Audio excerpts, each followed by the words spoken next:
All right, so we're diving into something today that honestly I feel like we've been hearing about forever, like this idea of airlines charging passengers by weight. Mm-hmm. It always kind of felt like a far out concept. Mm-hmm. Yeah. But looking at all these articles you guys have sent in, it seems like it's actually gaining some serious momentum. Right. Like we're talking airlines collecting weight data, public opinion surveys, and it all feels like a preview to like a totally different future for flying. Yeah, I think what's really driving this is this combination of, skyrocketing fuel costs or the Yeah. whole environmental impact of aviation, right?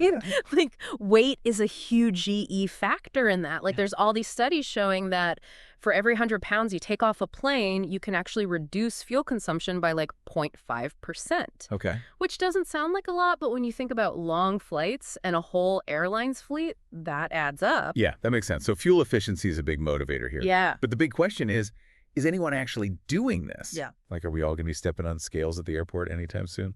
Well, there's actually a small airline, Samoa Air, that already took the plunge back in 2013. Oh, They started charging passengers based on their weight. really?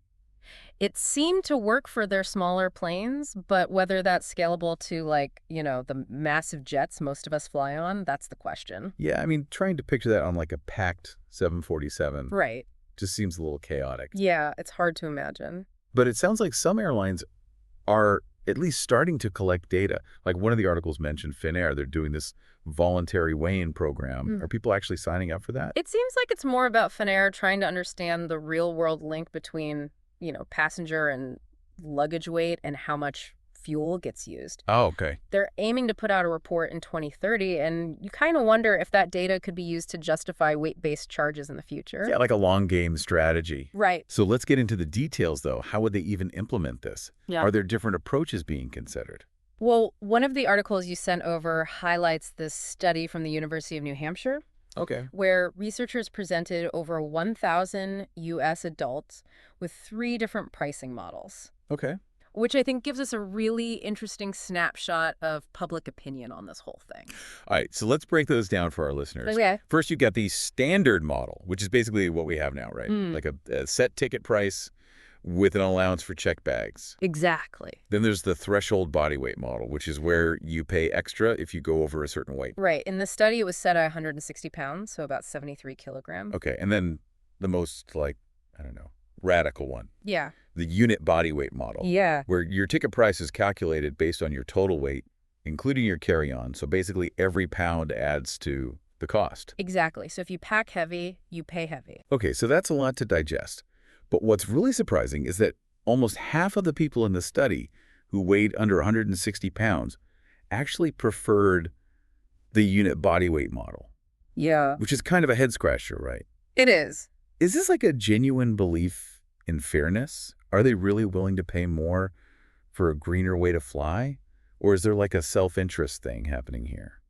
That's a great question because, if you're always under that 160-pound mark, you might see this as a way to save money. Right. But it does bring up this potential conflict between, wanting to benefit yourself individually and taking responsibility for making flying more eco-friendly as a whole, Yeah, for sure. like a collective responsibility. Yeah, on the flip side, the study found that a lot of people, especially those over 160 pounds, had some major concerns about this whole weight-based pricing idea. Yeah, almost 60% of the people in the study were worried that a system like this would be inherently unfair Okay. because, so many things play a role in a person's weight. Right, it's not that simple. Right, like their socioeconomic status, access to healthcare, cultural norms, even their genetics. It's not as easy as saying, oh, if you're over a certain weight, just lose a few pounds. Right, it's way more complicated than that. There are all these deeper issues at play. Yeah, and a lot of people, especially those who would have to pay more because of their weight, see this as airlines just putting profits before passenger well-being. Mm-hmm. It feels like a Band-Aid solution that doesn't actually tackle the root causes of aviation's environmental impact. Exactly. And there's also the question of whether weight is even the right thing to be measuring. Yeah. Like a tall, muscular person might weigh more than someone who's shorter with a higher body fat percentage, but they might take up the same amount of space on the plane. That's a great point. I mean, imagine 2 passengers. One's a muscular athlete and weighs 200 pounds. The other's shorter, higher body fat, also 200 pounds. Okay. Their weight is identical, but the space they need on a plane could be totally different. So it's not as straightforward as just looking at the number on the scale. Exactly. There's a whole lot more to consider when it comes to the impact of weight on a flight. You got it. And this is where the whole debate about fairness and individual versus collective responsibility gets really heated. What? Welcome back to our deep dive, where we're looking at this whole idea of weight-based airline pricing. And I think we really need to talk about, like, the big elephant in the room here, which is discrimination. Yeah, absolutely. We can't just approach this like it's some kind of math problem. Right. You know, there are real people involved, and everyone's got their own situation. Yeah, and it's important to remember that weight isn't always something someone can control. Exactly. It's like you've got socioeconomic factors, access to healthcare, Hmm. cultural norms, genetics, all these things play a role. It's so much more complex than just saying, like, way more, pay more. Right, it feels very insensitive to just boil it down to that. For sure. And, imagine someone who's struggled with their weight their whole life. Right. Maybe because of a medical condition or they just don't have access to healthy food. Mm. And then they're told they have to pay extra just to fly. It brings up all these questions about fairness and whether everyone can actually afford to travel. Yeah, it feels like it could make things even worse, like create a system where flying is only for the wealthy. Exactly. It's like this tiered system where only the privileged few get to enjoy air travel. And then there's the logistics of it all, like how would they even weigh everyone accurately? Yeah. Can you picture the lines at check-in if everyone has to step on a scale with their bags? Oh, it would be a total nightmare. It would be chaos. Yeah. Like delays, long lines, not to mention how embarrassing it could be for some people. And who would have access to all that weight data? Could airlines use it for other things? Yeah, that's a good point. Could it lead to even more discrimination, Hmm. like not getting upgrades or good seats based on your weight? That's a valid concern. It makes you think about data privacy and how transparent they would be with that information. And it feels like people would try to cheat the system, wear heavy clothes before weighing in or For sure. like do unhealthy things to try and lower their weight. Exactly. It's like, do you really want people fasting or dehydrating themselves just to save a few bucks on a flight? Yeah, it could have serious health consequences. Absolutely, which is why we need a better solution, something that takes into account all the ethical and logistical challenges. And the psychological ones, too. Right, exactly. So given all of that, are there any alternatives to weight-based pricing that could actually work? I think so. Like some of the things being discussed are really promising. Like what? Give our listeners some examples. Well, one idea is to focus on making the airline industry itself more efficient, Okay. like using lighter materials for planes, optimizing flight routes to save fuel, even exploring alternative fuels like biofuels or electric propulsion systems. Those sound like much better solutions in the long run. Right, and they don't come with all the ethical and logistical baggage of charging people by weight. Exactly. Another idea is to shift the focus from individual passengers to the airlines themselves. Oh. So instead of penalizing passengers, hold the airlines accountable for their carbon emissions. Yeah, that makes sense, like stricter emission standards or a carbon tax system. Right, or even carbon offsetting programs where airlines have to contribute to projects that reduce greenhouse gases. They're actually taking responsibility for their impact on climate change. Exactly. It encourages them to make sustainability a core part of their business. And there was this other idea that I found really interesting. What if we completely redesigned airplane seats?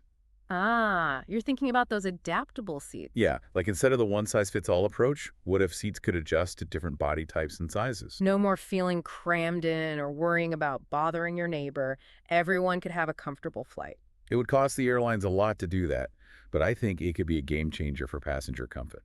For sure, and it might even take away some of the pressure to do this weight-based pricing thing in the first place. Right, it prioritizes inclusivity and accessibility while still thinking about space efficiency. Exactly. And speaking of efficiency, one of the comments in the articles you shared suggested a combined weight system for passengers' A&D luggage. Oh, yeah, I like that one. It was a really good idea. So instead of weighing passengers separately, you get on the scale with your bags, and the total weight determines your price. It encourages people to pack light, which helps the environment. Plus, it could balance things out for heavier passengers who don't travel with a lot of stuff. Exactly, it's a win-win. And it shows how important it is to listen to passenger feedback and think outside the box. Yeah, there are so many creative solutions out there that could address both the environmental and the fairness issues.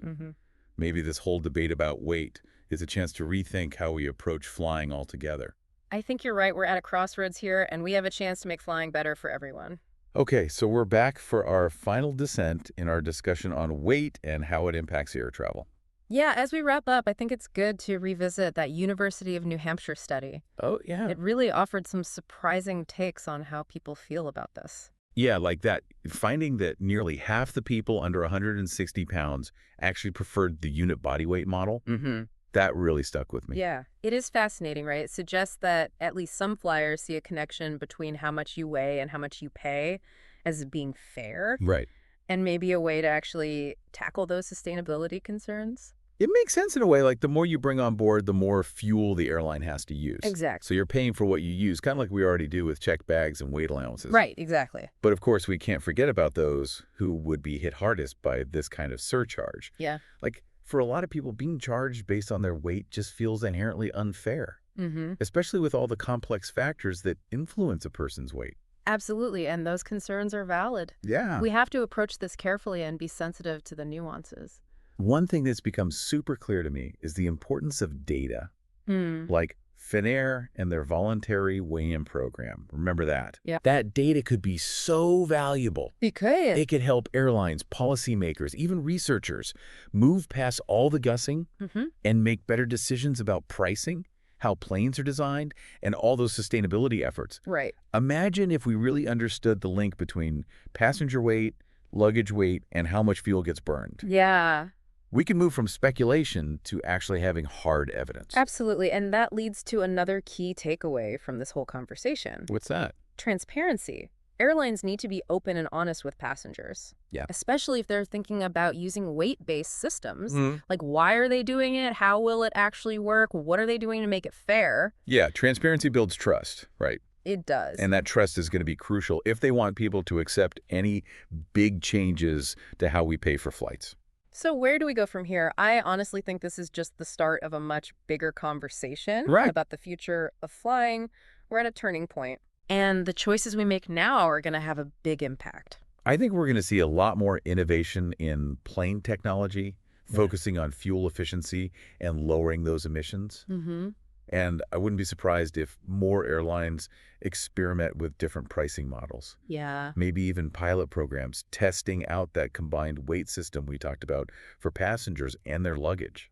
It'll be interesting to see what they come up with, but beyond just the pricing, Mm-hmm. I think both airlines and passengers are realizing that we need to make flying more sustainable, Yeah. and that sustainability needs to go hand in hand with making sure flying is fair and accessible to everyone. Right. We can't leave anyone behind. That's the real challenge and the opportunity, Mm-hmm. how to create a future where flying is good for the planet Yeah. and also inclusive and enjoyable for every single person.